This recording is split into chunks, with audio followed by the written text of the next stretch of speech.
Ito yung isa sa pinakamasaya sa pagmumotor mga kagenggeng, yung dating mga pangarap mo lang na lugar na puntahan, ngayon isa-isa mo na silang nasasaksihan. Nagmotor nga lang kami mula Bulacan hanggang papunta sa probinsya ng Dingalan, Aurora. Sa mga hindi pa po nakakagamit ng Rusi, ito na po ang nagpapatunay na kayang-kaya ng motor kahit sa mga ahonin. Ang importante, ikondisyon ng motor pati na rin ang gulong. Makalipas nga lang ang ilang minutong biyahe mga kagenggeng, nakarating na rin kami dito sa lugar ng Gabaldon. Syempre, bago tayo magpatuloy sa ating biyahe, kukuha muna tayo ng mga pangmalakasang picture. Bumakbak na ulit kami at nagpatuloy na sa biyahe. Para naman sa mga magtatanong kung ilang motor ang dala namin, bali 3 Honda Click at isang Rusi 125. Hindi mo talaga alintana yung tagal ng biyahe dahil mas e-enjoyin mo yung ganda ng kalikasan dahil dadaan ka sa gilid ng dagat at aakyat ka ng ilang bundok. Ito yung sinasabi ng iba na pahinga dahil talaga mapapahinga ang isip mo at pati na rin ang katawan mo dahil sa ganda ng mga lugar na makikita mo rito. Hindi nga nagpaiwan ang aso namin na si Oreo. Tingnan nyo naman mga kagenggeng kung gaano siya kabait sa aming biyahe, pero ganun pa man talagang sanay na siya dahil sa lahat ng lakad namin ay kasama namin siya. Makalipas nga lang ang isang oras mga kagenggeng, nakarating kami ng ligtas sa tutuluyan namin dito sa Dingalan, Aurora. Kaya sa mga magbabalak magdagat dyan mga kagenggeng,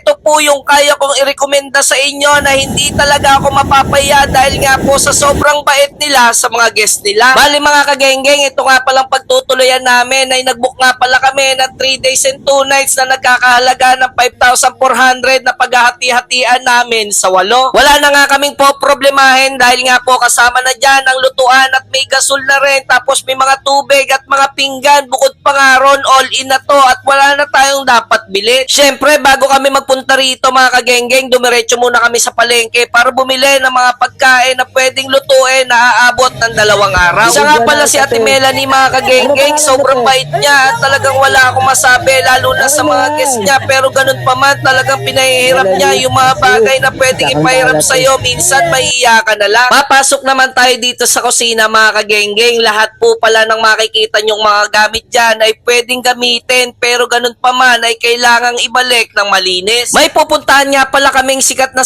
falls mga kagenggeng, pero bago ang lahat kailangan kumain muna tayo para hindi tayo magutom dun sa mismong paglalangoyan. Dahil may ulam kaming daing, syempre may langaw, pero ganun pa man kailangan bugawin. Ito yung isa sa pinakamasarap kumain mga kagenggeng, yung nasa gilid ka ng dagat at naririnig mo yung hampas ng tubig dun sa gilid ng pampang. Tapos na nga kaming kumain at nakapagpahinga na rin, kaya naman ang lahat ng aming gamit mga kagenggeng iniwan na namin dun sa loob ng aming kwarto. Tingnan nyo naman ako dyan mga kagenggeng, halos parang tisoy na tisoy dahil nga po halos lahat ng sunblock ipinahid ko na sa mukha ko para hindi na ako masyadong umiti. Siya nga pala si paring JM at Myla at kasama nga rin namin dyan si Kuya Mike Lungakit pati na rin si Ate Bunso. Syempre hindi papauli ang kapatid ko na si Efren at si Joy. Nakarating nga kami mga kagenggeng sa isang lugar na sobrang ganda at mapapaisip ka ng bata ka na nakikita mo lang ito sa lahat ng libro. Bago namin tuluyan marating ang falls mga kagenggeng, kailangan muna natin magbayad ng 50 pesos per person para nga po pala ito sa insurance kung may mangyayaring hindi maganda sa loob. Excited ang lahat at wala kaming kaalam-alam kung ano ang itsura ng aming mga dadaanan. Nagulat na nga lang ako mga kagenggeng na meron pala kaming lulusungan ng mga sapa. Pero ganun pa man, part nga pala to ng adventure, kaya naman binuhat ko si Oreo dahil nga po yung tubig rito na para bang hinaluan ng yelo sa sobrang lamig. Makalipas nga lang ang 15 minutes sa paglalakad mga kagenggeng, malapit ng araw kami, kaya naman namahinga muna ang aking mga kasama dahil nga po puro paakyat ang aming mga nilalakad. Habang nagpapahinga sila mga kagenggeng, ako naman ay nag-iwan na ng bakas, katunayan na nakarating tayo dito sa Abungan Falls. Nagpatuloy nga lang kami sa aming pag-akyat at makalipas nga lang ang ilang minuto,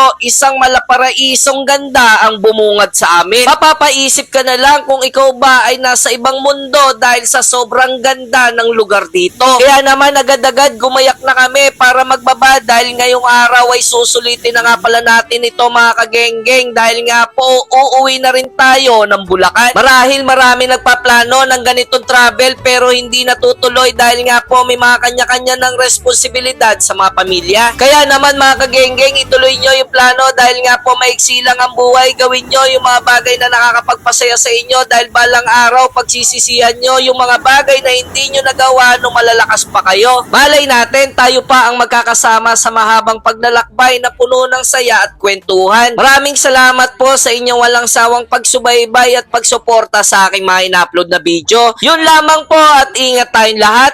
See you in my next vlog. Bye-bye!